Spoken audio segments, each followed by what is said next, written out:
Alright, got a little bit of a flour on my shirt from cooking. Figured to make this video real quick before I head out. Well, I just wanted to talk about the IRS real quick with this whole bill they're trying to pass on abolishing it. I know some people are for it, some people are against it. Yes, taxes are good. You got to understand the frameworks for taxes. If you don't, you haven't took a class for it, and you don't understand why we have taxes. Taxes overall are a good thing to an extent, but it depends on how the tax is made. Take a country like Dubai, no taxes, no income tax. You're like, well, then how do they get by? It's like, you need taxes to build roads, unless people build private roads, but then they can tax you to use that road. And unfortunately, America doesn't sit in the same circumstance as Dubai, where they just have unlimited cash to throw at everything to build projects because they actually collaborate and understand what they're building. Everybody here just bickers, and they try to basically vote bills to get money into certain things, and some things get lumped here and some things get lumped here, and sometimes they just overshoot the value of the money to get more, which in turn later raises your taxes. Because they go, okay, well, we maxed out the debt ceiling. Well, let's raise it a little more. Well, we used more last year, so we're going to need more this year. And they just keep going higher and higher and tax you more and more. And people go, oh, well, they'll just tax the rich more. No. See, look, here's the thing. People get rich a lot of times because they're more financially literate and more competent with their money. I'm not saying that anybody is stupid. That is not what I'm saying at all. What I'm saying is that the people that are best at dodging taxes are the people that are making the most money. Why? Because they have the money to spend to dodge those taxes. And people are like, well, what do you mean? Like, if you were taxed at 10% and say I was taxed at 10%, you made $50,000 a year and I made $500,000 a year, you're going to go, oh, well, he's going to get taxed more because he makes more. It's like, yeah, okay, well, now let's just say we were both taxed at 10%. You make $50,000 a year, they take $5,000 out of your check. I make $500,000 a year, they'd take $50,000 out of my check. You would be like, well, that's fair. I'd be like, well, man, I'm paying $50,000. That's a chunk of money to me. How can I offset this? Well, you know what? I did put some bets into some stocks, and people were like, oh, okay, well, that gives you the opportunity to grow your money. It's like, yeah, well, I lost money on a position. It's like, yeah, well, how much did you lose? Well, I lost $20,000 this year. It's like, oh, man, dang, that sucks. So if you won, you would have paid like 10% on it. It's like, yeah, but because you lost, it's like, yeah, I can deduct all that from what I owe.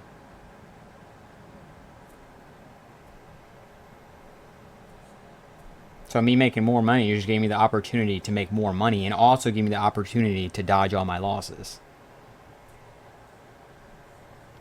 It's that thing. Trying to tax the rich more is not going to do anything. It's just, they're just going to find new ways to dodge. I mean, that's just how it is. Money, again, money in another video. Money just gives you opportunity. Money does not mean anything else. Okay, so it doesn't give you this crazy unlimited power to just pay off people, because they can enforce the law as much as they want. But it does give you opportunities. And it gives those who make more income the opportunity to dodge the loss of income. So again, back to that bill. It's unlikely that the IRS will be abolished. It really is highly unlikely, but let's just say that it does happen.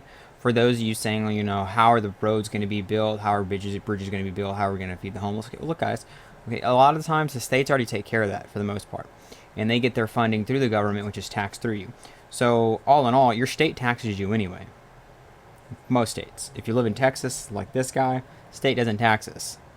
Why? Because the feds already do it, and it's just the money's going to cycle the same way. The whole thing is that income taxes is not needed. It's really not. So here's the thing. If you want to deal with the system, you can deal with the system. If you choose not to, you can choose not to. So with a federal income tax, it's just saying like, hey, if you move money in our system, we're taxing that. Even if you don't use it for anything significant. If I give $1,000 to my friend, that's taxable. He gives $1,000 back, that's taxable. I give it back to him, it'll just slowly dwindle down as we move it back and forth between our hands, even though we're not doing any type of transactions. Like, actual business. We're just giving it to each other. It's taxable by law. We would have to pay a tax. Like, well, that's if you transfer it between accounts. It's like, well, yeah. But what if we're just transferring it just to transfer it? Not paying that tax by me literally putting it in your hand is breaking the law. You know, that's got to be a reportable money transaction. You know, and I know people have made those jokes I've been seeing to where it's like, oh no, I was just moving money from one account to my other account. It's like, oh no, that's a taxable event. We're going to tax that. It's like, but it's my money. I'm moving it from one pocket to the other. It's like, no. IRS, we're taxing that. We'll investigate that later. And if you'd like to take us to court, take us to court. And see, that's the thing I don't really agree with. It's like, it's if you're lower income, you can't fight that. Most people can't fight that. And if they do that a number of times to you throughout the year, you can't fight that. And that's more or less where things are starting to slowly turn, because they know that they can't really battle the rich, because the rich just go, hey, just take 14 of my friends, we'll band together, create a giant firm, and we'll create a protection agency for each other to just basically go like, hey, look, man, they're targeting me. Okay, just call us attorney that we've got, because we created this nice little firm to dodge the IRS. They're just going to dodge. They're going to dodge every time. The IRS isn't going to want to deal with them. But if they go after you, it's like, hey, can you hire an attorney? I can't afford that. It's like, oh, great, we got you. You know? But if you take the whole income tax part out of it, well, then it makes things more fair, because then it's no matter your income, everything is dependent on your spending. People are like, well, that's not fair. What about rich people? And it's like, oh yeah, okay. So here's the thing: if I make $20,000 a year, and you make $200,000 a year, you would say like that guy is more or less rich. Not extremely rich, but he's wealthy enough, you know, happily satisfied with his income. I would be. You'd be like, well, if we're not going to tax either of them, well, he's still going to have more money than me. Okay, yeah, he worked. That's cool. The thing is how much is he willing to spend? That's the difference. Even if we just put things at a flat tax rate of everything is 10% taxed, if you were to spend, you know, your income, your $20,000 on non-essential goods such as like food and stuff, because food's not supposed to be taxed as it is, you know, your $20,000 on like TVs and electronics, and it was at 10%, you're paying 10%. You know, commonly consumed goods. Same thing. He buys those same commonly consumed goods, he's going to pay 10%. So if he ends up buying more, basically spending more of his money because he's rich, he's going to pay more taxes on his money. So you spend your $20,000, he pays $2,000 out of his money. It's dollar for dollar tax, basically. He spends the whole $200,000, he's going to pay $20,000 in taxes. It's like, well, hey, I can dodge that with, you're not dodging that, you're paying that. Well, can't I get that back by, no. Well, it's a business expense. Okay, well, it goes straight back to your business, and it's not a personal gain. So hopefully you're not using any of those things as personal assets, because if they're found, that's fraud. You know, and people will go, oh, well, that's what the IRS is for. It's like, we can transverse the IRS from taxing income to just properly managing businesses on their income. People are like, oh, well, it's a tax write-off for my business. It's like, we're just going to stop that. We're just going to stop that entire tax deal. It will go based off their purchases. Businesses need to buy product. They will pay taxes on those products to run the business. The money will circulate as it is. Well, then how does the government get money? Through those taxes. You know? They'll just tax the state, where the state is initiating those taxes. So if you have an area of higher cost of living, generally their taxes may be higher. So if you go off a state-based tax, you can really figure out where you want to live, and it makes a more balanced tax bracket. Because if you live in a higher income area, such as, we'll say like California, people are like, man, it's already hard to live there. It's like, well, yeah, things are already higher priced, so there might be a higher tax bracket.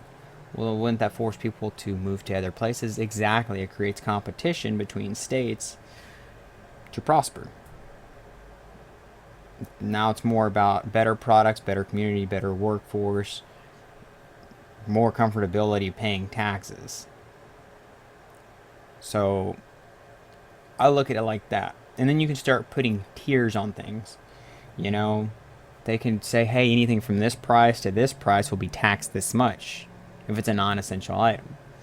You know, and you're like, well, that doesn't make sense. I mean, if you put that tax bracket for something from here to $10,000, most people are like, well, I don't plan on buying anything over $10,000. I mean, you already get taxed when you buy a vehicle. I mean, there might be different things for different things, such as like buying a house. That might be like the loopholes. It's like, well, man, I can't pay 10% on something that costs that much. It's like, oh, that's because it's a rich person item because it costs over $100,000, so we're going to tax that at 25%. And you're like, oh, well, that's even worse. I can't pay that. Well, that's where you'll have exclusionary items, such as the first-time home buyers. You can exempt that tax, or you can say primary home owners. So if this is your primary home, it will be exempt from that tax. So say I'm rich, I'm wealthy. Well, you know what? I want a third house. Okay, well, your first house, primary ownership, or your first time home buy, you won't pay that tax. So everybody kind of gets a free pass on that. You buy your second house, it's like, is this a primary or a secondary or a rental? It's like, oh, it's a secondary, and then I have another house I want to buy that's a rental. Okay, well, you got to choose. And then I'll probably go through the order they're bought in, so there'll probably be some strategies in this for richer people. If you were to buy a second house, it's like, okay, well, we're going to tax that at 10% of the purchase price. It's like, this is a $300,000 house. It's like, yes, and we're going to take $30,000 from you off the rip. It's like, ooh, I might want to hold on before investing. But here's the thing, because that person is not taxed on their income, they have that additional so they can do more. Like, well, they're getting around it. It's like, well, you, as a regular income person, you know, lower income, whatever it is, you know, $50,000 a year, it works for you too, because now you're saving 15% of your income. You got an extra, you know, 5, 6, 7, 8, 9, 10,000 a year to spend, to save, to put towards investments, retirement, and really look into things. So it really does help. You know, and you could say, yeah, the economy will balance itself out and we'll be back in the same predicament. Yeah, maybe so. But it stops a lot of mismanagement or abuse from the IRS coming that could have possibly been there, or possibly is there, or is possibly coming. And it puts things in a more of a fair balance rate. Now, people might say, well, what about my tax refund, you know, if I'm a kid, if I have kids? Well, there's still going to be government programs. That's not going to go away. Again, we still have tax rates. So you can still apply for, hey, annual, you know, refunds from the government because you have kids. You can ask for that assistance. That assistance will still be there. So it just makes things work more. So say I'm a billionaire, you know, well, hey, you know, I want to get my write-offs. You won't get write-offs. For you conducting business, you will pay money. Well, how do I get it back? You don't. It stops the rich people from looping out the system, but they still have savings benefits that they can go to where lower income people, it's not that they're getting additional benefits, it's just giving them more protections. You know, it gives them less worry. You know, so in all, I think it will cause more of a boost to the economy. Less fear, less scare, and less confusion. You know, because if you were to put something like on a car, same thing, a car, you know, it's a necessary item. You could say, hey, you know, primary car, your first car. Well, I want to buy a Lambo for my first car. It's like, well, I hope that's the only thing you're going to be driving. Well, I'm going to have to put all these other cars in other people's names. It's like, okay, that's fine. They're not in your ownership, so that's absolutely okay. And people can do that, but here's this downside, you know, if you put it in somebody else's name, that person has to drive that car. Because if they drive another car, then they're going to be paying the secondary vehicle tax. So we're like, well, that's kind of rough. It's like, well, that's just how it is, and they can place that at 10% too. Or they place it at 5%, and that's a flat rate that has to be paid up front at the purchase of the vehicle. So if you go buy an $80,000 truck, you know, it's your first truck, that's fine. But if you're running a business and you're like, hey man, look, I got a sedan at home and I bought me a secondary truck for 80 grand. It's like, what are you using it for? Hopefully it's for a business. It's like, well, it is. It's like, okay, well, up front you're paying 8 grand on that. Tax, flat, right off the rip. That's for somebody who's going to be running a business, that's pretty reasonable.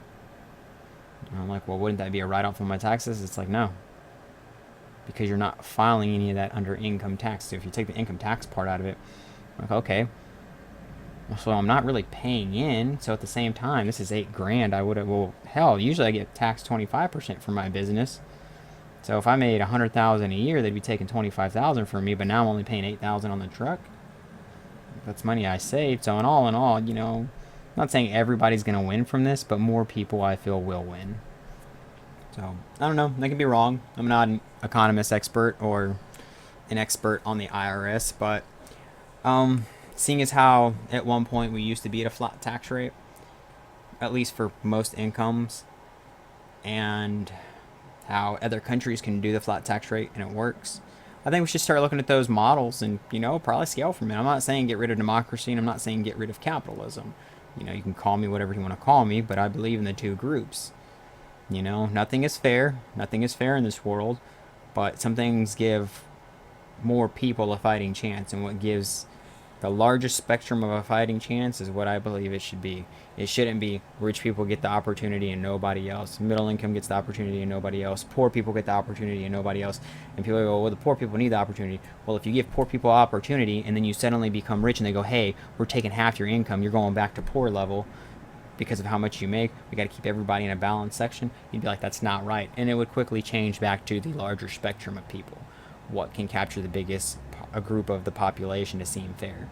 So if it's like, hey, only 10% of the population is poor people, 10% of the population is rich people, 80% of the population is middle class, they're going to cater to the middle class. They're not going to really care about the poor, and they're really not going to care about the rich because the rich probably already got this covered. So that's kind of how it's seen.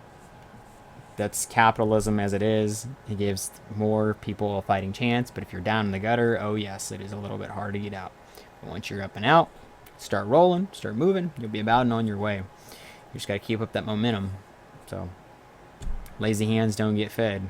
And I know there's a lot of arguments there, but I guess you get what I'm saying. Anyway, done with this video. It's past 15 minutes. Just thought I'd explain about the little IRS deal.